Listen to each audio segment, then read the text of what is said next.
গুনাহ করতে বলে আমাকেও আপনাকেও। আশ-শাইতানু ইয়াইদুকুমুল ফাকরা ওয়া ইয়া'মুরুকুম বিস-সুই ওয়াল ফাহশা। আল্লাহ কোরআনে বলছে শয়তান তোমাদেরকে প্রথমত অভাবের ভয় দেখায়। আল্লাহকে মানলে হালাল পথে চললে দিন শরীয়ত মানলে ভিক্ষাকরণ লাগবে। ভাই দেখো না মোল্লা করে দেখো না চারকি নাই, বেতন নাই, ইনকাম নাই, এই রুমে পথে পথে ঘুরবা। এই ইমামতি ছাড়া আর মুয়াজ্জিনি ছাড়া আর কিছু কপালে জুটতা না। এই মানুষের বাড়ি আইটা দাওয়াত খাইবা, আর কিচ্ছু না। বুঝেন নাই কথা?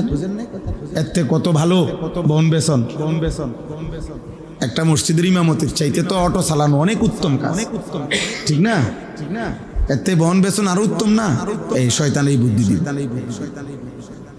শয়তান এই বুদ্ধি দিবে। আল্লাহ বলছেন শয়তান প্রথম ভয়